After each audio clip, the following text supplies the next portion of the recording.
తులసీదాస్ అసలు పేరు రాంభోలా దూబే. ఆయన 11 ఆగస్టు 1511న ఉత్తరప్రదేశ్లోని సోరోన్లో జన్మించారు. పుట్టుకతో బ్రాహ్మణుడు. ఆయనను సంస్కృతం రామాయణాన్ని రాసిన వాల్మీకి అవతారంగా భావిస్తారు. అతని తల్లి పేరు హుల్సి, తండ్రి ఆత్మారాం దూబే. ఆయన జయంతి శ్రావణ శుద్ధ సప్తమి. చిన్న వయసులో తులసీదాస్ విద్యను అభ్యసించడానికి తన ఇంటిని విడిచిపెట్టాడు. శ్రీరాముని పట్ల ఆయన భక్తి అసాధారణమైనది. ఆయన రచించిన గ్రంథం రామచరితమానస్ ద్వారా ఆయన రాముని పట్ల తనకున్న ప్రేమను మరియు గౌరవాన్ని వ్యక్తం చేశాడు. తన కవిత్వం ద్వారా అతను శ్రీరాముడి బోధనలను, కథలను పంచుకున్నాడు. రామాయణం, హనుమాన్ చాలీసా మరియు మరెన్నో హిందూ పవిత్ర పుస్తకాలు రాయడంలో ఆయన చేసిన కృషిని జరుపుకునే రోజు ఇది. ఆయన అత్యంత ప్రసిద్ధ రచనలలో ఒకటి రామచరితమానస్. ఈ గ్రంథంలో ఆయన రాముని కథను కవితా రూపంలో వర్ణించారు. ఆయన కావ్యం చాలా ప్రశంసించబడింది.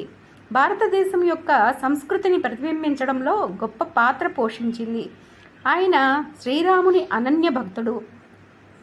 ఈ గ్రంథం ఇప్పటికీ ప్రజలను ప్రేరేపించి మార్గనిర్దేశం చేసే విధంగా ఉంది. ఆయన కారణంగా ప్రజలు వేదాలలోని, ఉపనిషత్తుల్లోనూ, పురాణాల్లోనూ వ్రాయబడిన విషయాలకు సంబంధించిన జ్ఞానం పొందడం ప్రారంభించారు. సామాన్యులు చదవటం, జ్ఞానాన్ని పొందడం సులభతరం చేశాడు. తులసీదాస్ యొక్క హిందూ ఇతిహాసం. రామచరితమానస్ గురించి తెలుసుకోవడానికి ప్రజలు పవిత్ర సమావేశాలను నిర్వహిస్తారు. రామాయణాన్ని, హనుమాన్ చాలీసాను రూపొందించినందుకు ఆయనకు కృతజ్ఞతలు తెలిపేందుకు కూడా ఇది ఒక ప్రత్యేకమైన రోజు. ఈరోజు శ్రీరాముని దేవాలయాల్లో పూజారులు భజనలు, కీర్తనలు నిర్వహిస్తారు. తులసీదాస్ జయంతిని భక్తిపూర్వకంగా చేయడానికి ఆలయాల్లో శ్రీరామచరితమానస్ కీర్తనలను నిర్వహిస్తారు. తులసీదాస్ జీ రచనల ప్రయాణం. తులసీదాస్ జయంతి రోజున తులసీదాస్ జీ యొక్క కొన్ని ప్రసిద్ధ రచనలను ప్రజలు వింటారు. రామచరితమానస్ ఇది తులసీదాస్ జీ యొక్క ప్రసిద్ధ రచన. ఇది శ్రీరాముడి జీవిత కథను వివరిస్తుంది. ఇది హిందీ సాహిత్యంలో ప్రశంసనీయమైన గ్రంథం. సంకటమోచన హనుమాష్టకం. ఈ భక్తి కీర్తన హనుమంతుని పవిత్రతను తెలుపుతుంది. రాముడి పట్ల హనుమకు ఉన్న అనన్య భక్తిని, భక్తులకు రక్షకునిగా ఆయన పాత్రను ప్రస్తావిస్తుంది. తన అనేక గ్రంథాలలో తులసీదాస్ జీ హనుమంతుడిని ముఖాముఖిగా కలుసుకున్నట్లు పేర్కొన్నారు.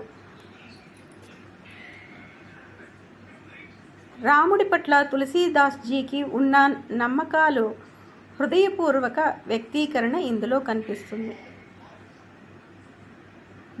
గీతావళి. ఇది పాటల, శ్లోకాల సమాహారం. తులసీదాస్ జీ యొక్క ఆధ్యాత్మిక అనుభవాలను వివరిస్తుంది.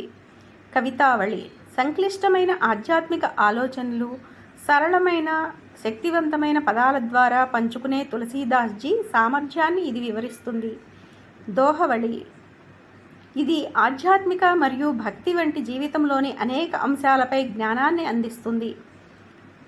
ఫలితంగా ఇది పాఠకులకు వారి స్వీయ అభివృద్ధి ప్రయాణంలో మార్గనిర్దేశం చేస్తుంది. తులసీదాస్ జీ బోధనలు. తులసీదాస్ జీ తన రచనల ద్వారా ఏమి చెప్పాలనుకుంటున్నారో పరిశీలిద్దాం. భక్తి. ఆయన జాబితాలో ఇది మొదటి పదం. భక్తి అంటే ప్రేమ అని, అహంకార రహితంగా భగవంతుణ్ణి ఆశ్రయించాలని తులసీదాస్ చెప్తారు. రామనామం. రామచరితమానస్ గ్రంథంలో రాముని నామాన్ని జపించడం వల్ల గొప్ప శక్తి, మోక్షము లభిస్తాయని చెప్పారు. భగవంతుని అర్పణ, మానవత్వం ఇలాంటివన్నీ మనకు అలవడతాయని చెబుతారు.